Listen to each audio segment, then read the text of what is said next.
Hi everyone. So I'm going to use these set of notes to go over your very final project for the semester. Even though I don't see you this week, you can certainly get started on it, and I'll have opportunities where you can ask questions. Of course, next week for our last class as we finish up our last book for Everything is Illuminated. So you can find the final project information. I put it right under week 14. I'll go through the final prompt here and I'll show you the supplemental materials in a second for it. So once you click on this, click on the final project, ENG0221, your final project prompt will come up here. And what we're doing, I'm really excited for this, is creating a digital bookshelf and almost like a digital syllabus in a way. We're going to be using Goodreads, which is a sort of bookish social media site to create your own American novel reading list and sort of syllabi list that you would have. But let me start here. For due dates, for graduating seniors, you have to have your project in by May 3rd at 1 p.m. to Canvas, only because I have to have senior grades due at the 4th at the very latest. For those of you who are not graduating, you of course can submit it as early as May 3rd, but you can take until May 6th if you really, really need to for it, though I don't think you might need to take all that time, especially if you have other finals to do. So this project has two parts to it. I'm going to go through both of them and write down any questions that you have along the way, and we'll take it from there. So the first part of your final project asks you to switch your mode a little bit and imagine that it is you preparing a syllabus list for this course, which is very fun, but also very hard at the same time. So we're going to use Goodreads, and Goodreads is the largest site for readers and book recommendations in the world. It is such an awesome site to go to find books, organize books, think about books you might want to read of all different types of genres and different types of books that are out there. If you ever write your own book, it's a great way to promote your book and connect with other authors. And it's just an awesome site to sort of categorize everything together and see what your friends and family are kind of reading too. You're going to create your own Goodreads account if you don't have one already, and that's going to be the first step of creating your own digital bookshelf of American novels that you would deem worthy of being set up in a course like this. So the first thing you're going to do is set up your Goodreads account. I'll show you the website in 1 second. It's really, really easy. So it's goodreads.com. You can connect yours with this is what it looks like when you log in. Goodreads is at the top here. I have mine synced up with one of my Twitter or something like that. But you can entirely create a new account if you don't have one.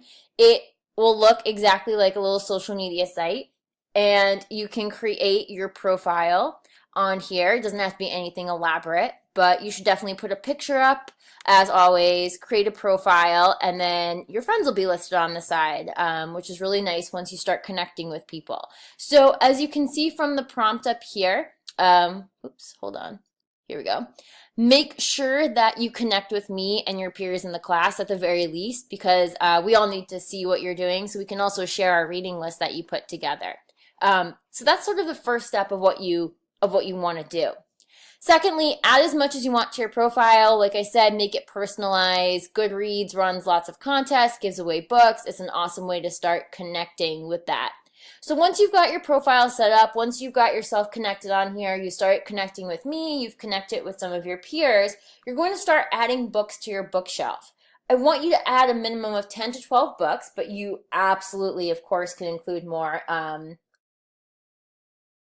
There's really no problem with making an extensive list of as much as you want, but that's the minimum of I'm looking for. And you're also going to say why you feel these are worthy of inclusion for a course like the Development of the American Novel. What was your criteria for picking these novels? What makes them American? Why do you think they should be taught or studied? What themes and similarities did you draw? As I'll show you in a second, you can feel free and you can write a little brief description under each one, but there's going to be a separate part of your project that you'll explain your reasoning. And I suggest creating a list for your books to add, giving it a name to it, maybe called American Novel. For mine up here that I've collected for our class, you can go to my books. It's very easy. And basically what I did was create a little reading list up here.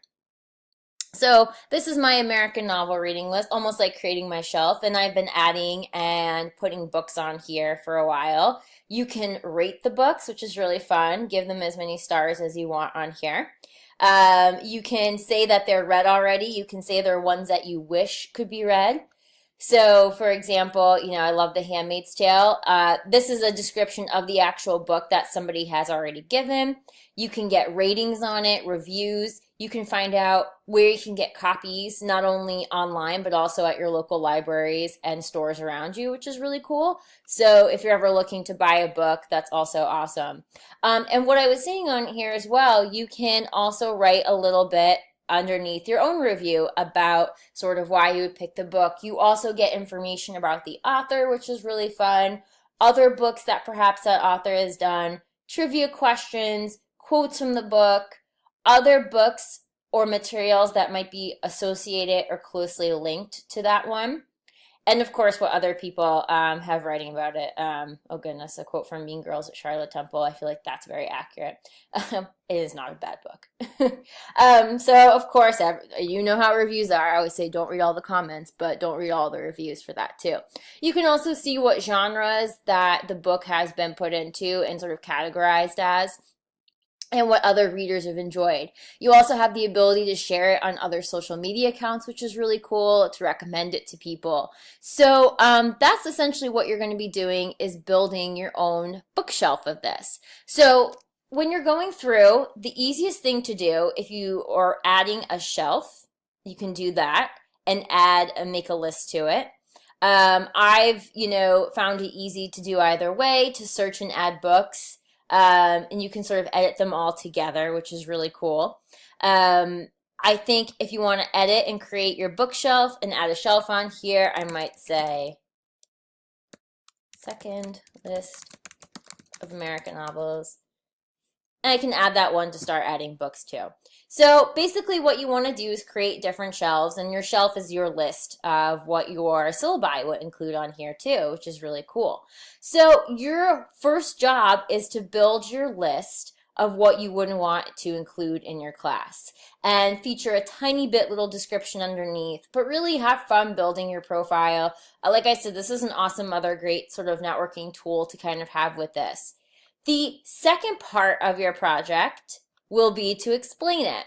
So whichever way you want to explain your reasoning is fine. You can do it through audio notes or video notes like we do in a discussion post, going through each and every one of your selections. And I'll put an example of what I sort of do with mine up there.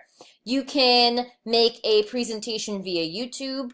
You can use audio. You can do what I'm doing right now and use Screentastic-O-Matic and say that name 10 times fast and go through, for example, each one of the selections on your list. So here's my list so far for my American novel syllabus, some that we've done, some that we haven't. I might click on one of them then, and in my explanation, I would go through each one and why I picked it and when I want to include it. So however you want to do it is fine. You can do all audio, you can do all video, you can have yourself on there however you want to, but you should be addressing the criteria of, okay, I picked this book not only because I think it's interesting, but why do you think it would add to a syllabus? Picking some of these materials is one of the hardest things to do. So I think you very much want to explain to your students why you feel like this fits into the context of a class like this. The only text you have to include in your listing is everything is illuminated. Because it is our final book, I want to hear your synopsis and ideas on the text. All the other selections are up to you. You can, use one other that we read. If you really liked The Awakening, sure, you can include it. If you really liked In Cold Blood, you can include it. But I want you to pick different books. You can certainly use some of the same authors, but maybe you want to make your list a little bit more focused on a time period. You want to look at American novels from 1950 to 2000, or perhaps you want to only look at early American novels. Or maybe you want to only look at American novels written by women or written by diverse people of color, whichever you want. Or you can have a hodgepodge of everything together. It is entirely up to you. But the twofold part of this project is not only selecting, it's sort of justifying and explaining why you picked your selections too. And that's the fun part, because when this is all said and done, everybody's got, a great selection of different, books to pick from, and perhaps it's ones that you can add to your own reading list. There is no other paper component with this. The only components that go to this project are thoroughly setting up and making and personalizing, creating your Goodreads account with your book lists, and then via video and audio or both, explaining why you picked your selections. And your selection should be about, 15 minutes long in your presentation, as we've been doing with your discussion posts, the same type of length for it. Because you're going to have about 10 to 12 books, you have to really go through and explain each one. So your presentation might even be a little bit longer. That comes up to that. So the average length should be about 15 minutes with that too. Like I said, you don't have to write a paper component with it, so I would expect that your presentation would make up a significant part of that difference with it. Like I said, it's meant to be fun. I think it's really cool to use a different digital account like this.